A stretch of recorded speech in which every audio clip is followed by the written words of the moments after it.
और चलिए कासवर में आपका रुख कर रहा हूं। कासवर, एक बात बताइए, ब्लैकआउट की क्या वजह रही? आप बता रहे हैं कि रात 11 बजे के बाद जो ब्लैकआउट हुआ है, इसकी फौरी तौर पर वजह का भी खुलासा हो गया था, पावर डिस्ट्रीब्यूशन में जो फेलियर सामने आया।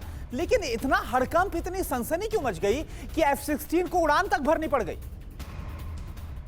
देखिए, मैं आपको बताऊं कि थोड़ा सा आप कल रात का जो ब्लैकआउट था उसको आप कनेक्ट करें 3 हफ्ते पहले की सूरत हाल से। प्राइम मिनिस्टर इमरान खान खुद कह रहे हैं कि उनको इंटेलिजेंस रिपोर्ट्स मिली हैं कि इंडिया किसी पाकिस्तान के बड़े शहर में हमला करने की सोच रहा है और मुकम्मल तैयारियां कर चुका है। अब प्राइम मिनिस्टर की तरफ से अगर इस किस्म का बयान आया है, इंटेलिजेंस रिपोर्ट से पाकिस्तान की इंटेलिजेंस की, तो हालात बहुत ज्यादा पहले ही पैनिक थे। और उसके बाद ब्लैकआउट का होना, आर्मी का पहले से ही रेड अलर्ट होना, इन तीनों चारों चीजों को आप मिला के देखें तो आपको अवाम की बेचैनी की समझ आपको आ जानी चाहिए। और यही वजह थी कि जब ब्लैकआउट हुआ तो लोगों के अंदर तो पहले ही इमरान खान जाहिर बिलीव करते हैं अपने प्राइम मिनिस्टर पे, और उनकी जब एक स्टेटमेंट आई थी कि ऐसा हो सकता है, कोई हमला हो सकता है, इससे पहले भी हो चुका हुआ था, एयर स्ट्राइक की बातें हुई थी, आप अभी बता रहे थे, तो इस सारी की खिचड़ी सी बन गई। और ब्लैकआउट अच्छा। का दौरानिया जो था ये अनप्रेसिडेंटेड था, ज्यादा हुआ तो लोगों के अंदर एक बेचैनी से पैदा हुई। और दूसरा, इंफॉर्मेशन का एक खला था कि ये जो 2-3 घंटे तक इंफॉर्मेशन नहीं आई कि आखिर ये बिजली का जो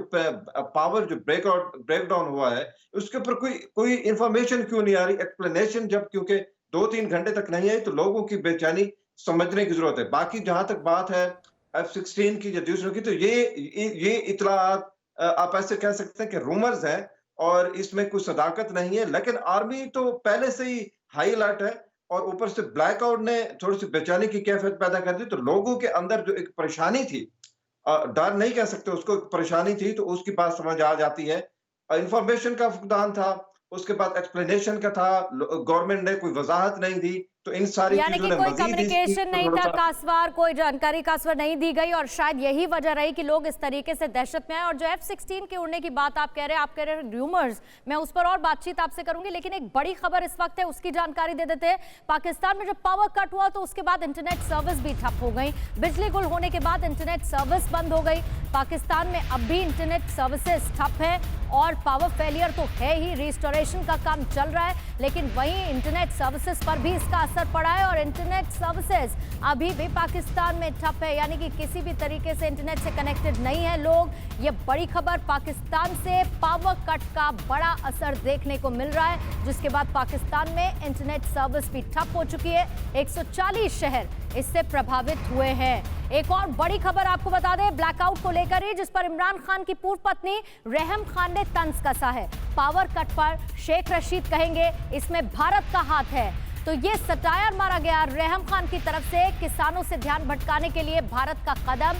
रहम खान ने बिजली गुल पर ट्वीट कर चुटकी ली और शेख रशीद का नाम भी लिया। पाक पीएम इमरान खान की पूर्व बेगम है रहम खान और लगातार इमरान खान उनकी सरकार को घेरती रहती हैं। एक बार फिर से ट्वीट कर चुटकी ली है कि अब शेख रशीद कह देंगे कि पाकिस्तान में जो ब्लैकआउट हुआ उसमें भारत का ही हाथ है। और कासवर के पास चलेंगे। कासवर, रहम खान को हमने देखा है इसी तरीके से घेरती रहती है इमरान खान को, और वाकई में रहम खान भी बता रही है कि इमरान खान, उनकी सरकार भारत को लेकर कितने खौफ में है कि अब यही कह देंगे कि भारत ने ही बिजली गुल करवाई।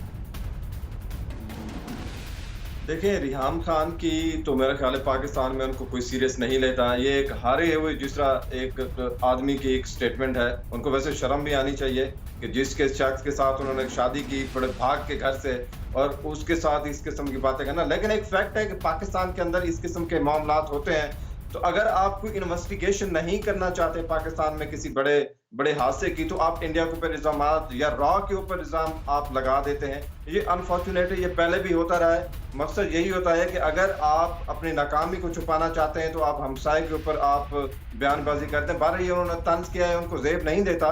लेकिन कहानी ये है कि अब इंडिया के हवाले से कोई, जो बड़ी अच्छी बात है कि इंडिया के हवाले से कोई बात नहीं हुई, लेकिन प्राइम मिनिस्टर तो पहले कह चुके थे कि शायद एक बड़ा हमला हो सकता है इंडिया की तरफ से, और प्राइम मिनिस्टर क्या रहते तो लोगों के ज़हनों में भी था। ब्लैकआउट ने एक किस्म की सनसनी पैदा कर दी सारे माहौल में, लेकिन मेरा ख्याल है कि रिहान खान ने एक और कासवर, बिल्कुल ये जो सनसनी पैदा हुई है, समझ सकते हैं कि ना सिर्फ पावर फेलियर हुआ, बल्कि जो इन्फॉर्मेशन जो पास ऑन होनी चाहिए सही, उसमें भी एक बड़ा फेलियर, और उसके बाद ही हड़कंप वहां पर मचता हुआ नजर आया। परवाह देश की, सोमवार से शुक्रवार रात 10 बजे TV9 भारतवर्ष पर।